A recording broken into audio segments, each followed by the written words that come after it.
All right, Tom Brady met with the media. I think that this was a surprise because he played and then after the game met with the media, so both were surprises to me. But Brady is sort of letting you behind the curtain. Now, I've been told sort of what could be what's going on with Tom Brady, why he was gone. But once again, I do want to be fair to Brady that, if he gets around to talking about this, what's going on in his life, that's up to him.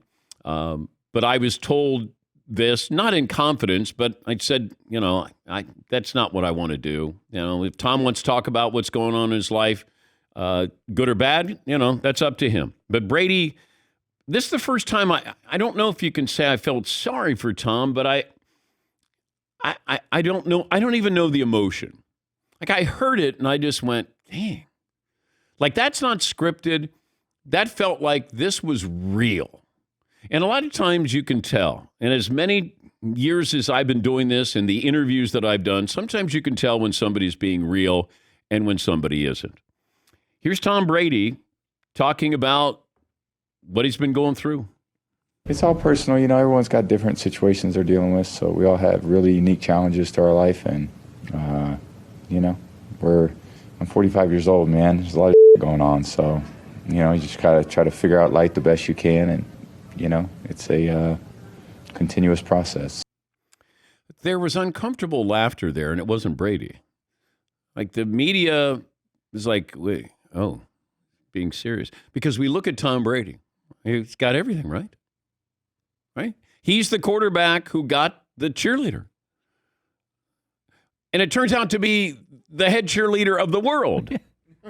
And he's the quarterback of the world. He doesn't have any problems. He's got money. He's got fame. He's the GOAT. He's got children. He's got it all. And then when you realize he's going to go through certain things that we can relate to, maybe not to the scale, but Tom Brady sounded human. Play it again, Marv. It's all personal. Everyone's got different situations they're dealing with. So we all have really unique challenges to our life. And, I'm 45 years old, man. There's a lot of going on. So, you just got to try to figure out life the best you can. And, it's a continuous process. Wow. And I don't know if maybe he got to the point where you realize maybe I shouldn't have come back. I don't know if he's there. Because I wondered, are you all in? And I'll go back to the question I asked him a few months ago when I had the opportunity to ask him. And I asked him about family and that tug of war. Because he's 5 years younger than where I was when I realized ESPN was not the most important thing in my life. And it only took me 18 years to realize that. So sort of a similar time frame of maybe it's time to come home and not be traveling. But he did go home for a month and then he retired and then unretired. And then I just wonder, like at some point, the stress that puts on a family, your legacy, you want to play football, you don't want to play football, I need to play football. We talk about addictions here. We talk about, and I've talked about this before, where there's all kinds of types of addiction. Like I'm addicted to this and being competitive and wanting it to be great every single day. But when it's not chemical, then people have a hard time understanding that. They're like, well, how long are you going to do it? I go, I don't know. Like I don't want to find out what it's like to not do it. And I wonder if Tom Brady goes through that where it's like, this is what I do. But he doesn't have to do it anymore. It's not like, I want to stay and win one more Super Bowl. Now I'm going to hold on for dear life. And I've watched players do this to win a championship. Charles Barkley always comes to mind.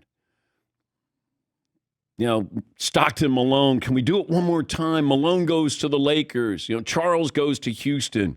Like, can I win a championship here? But Brady played at such a high level last year. Ben Roethlisberger can leave the game. because he has to leave the game. They didn't want him to stay. But his place is cemented. He's a Hall of Famer. But I think he realized I'm not what I want to be. And then you have guys like Aikman and Steve Young who had to retire. John Elway. I won a Super Bowl, I'm done. I don't think he wanted to. But it made me, and maybe I was sad for Tom. Because in my small little world, I can understand I was so afraid to leave ESPN. Because I thought, God, that's my identity. What am I going to do? What if I fail? What if I go home and I don't want to be home? Like all of those things kind of hit you and you're like, who the hell am I? And here's Tom who has everything. But does he have everything? And is he addicted to football and the role your family plays? The role, because I would think, oh, everything's good. Yeah, I see my kids. And then my wife said, you need to be at home. Yeah, I'm at home. But are you really at home? And I could hear that when Tom gave me an answer when I talked about the tug of war you have with your family. And then he kind of joked about it. He goes, well, I don't know if they want to see me at home. I would make the same response. I'd give you the same response. And you know what? I was covering my ass. I was trying to fool myself. And maybe that's what Tom is doing. Maybe. When you go home, you got to go home. But when he goes home, you got to be dad. You can't be the GOAT. You can't be international celebrity. Giselle has to go home and be mom, not the most famous model in the world. It's not like they have a runway in the backyard and Giselle goes, I'm going to be back. I got to go out and walk the runway. But I'm trying to make sense of the story and understand, man, you're in a delicate situation here. Because at 45, now it's the rest of your life. And what has led up to that gives you're on scholarship the rest of your life.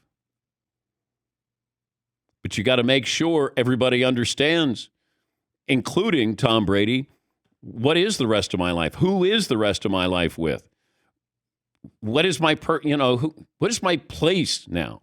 And he's going to search for that. Now he's going to work for Fox.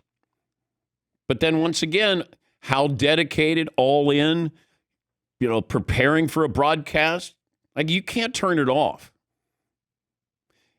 I prepare for this the way I did SportsCenter. You just can't cheat people. You got to prepare the same way. Tom will prepare the same way for two opponents when he does the Fox broadcast. And then they're going to ask him to be on certain shows. I mean, this is all-encompassing. And part of the reason why I was glad that I don't do Football Night in America was I was working 6 days a week. And you're thinking, I can't give up that job. It's Football Night in America. And then I realized I don't need it. Loved it, loved the people. I didn't need it. So then you have to start shedding jobs. And Tom's going to be a businessman. He's already a businessman. But I felt sorry for him. Because you might put yourself in a position where you don't know how you got into that situation. And it's one of those where you're not laughing when he gives you that answer. It's just like, all right, I'll tell you a little bit here. But, man, that what you take for granted is what is pulled out from underneath you. That's what happens first. It's like, no, everything's good. Wait a second. And then it's a reality check, and then you wonder, how did we get to this point? Because that's what it was for me. I sat on my front porch, and I got home, and I was there with the dog, and no one was at home. And it hit me. I've been fooling myself. Everything's great. I got a great job. I work at SportsCenter. Make good money. Then you get home, and you go, those are the people who have reality. Like all of a sudden you're sitting on the front porch with your dog and you're going, Lou, how the hell did I get here?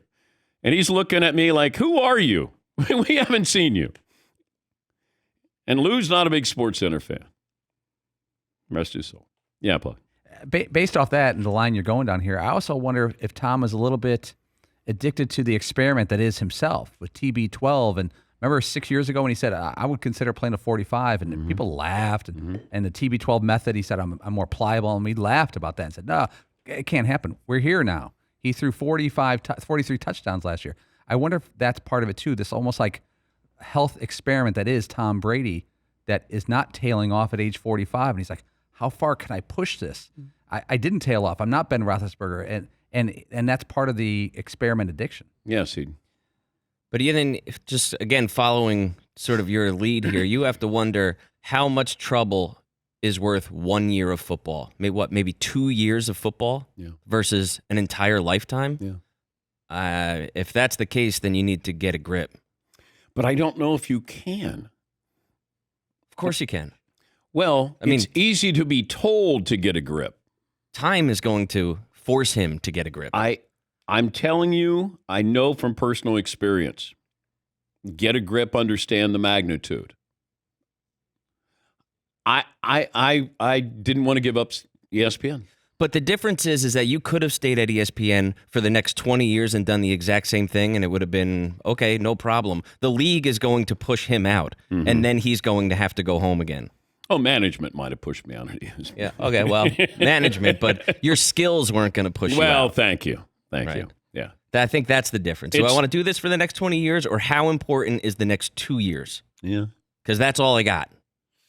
Because at some point, I always go back to when Giselle went on the CBS Morning News, that CBS Morning Show. And I don't know how long ago. Was that 5 years ago? And she started talking about all the concussions that he'd had. And I went, oh, boy. Because that's where it starts. It starts with the head of the household. So that's 2017, Paulie? Yep. 5 years ago? 5 years and 3 months ago. Yeah, man. But I did. I felt sorry. And I'm probably sharing more about my life, but it just hit me. I'm trying to make sense of this. And most of our athletes go because they have to go. They're told to go. They tell themselves, or the team tells them. The opposition. Tom took 10 days off from the preseason. And while that's may not seem like a big deal for Tom, it is a big deal for Tom because he's a grinder. He's there every day. He loves that. But Tom had this to say. I feel good. What did it mean for you? I played football for a long time, so I'm pretty good at it. It doesn't take long for me to remember how to play it. Yeah, as a football player, no worries. 10 days off. But you know what? 10 days off could mean a whole lot for the rest of your life.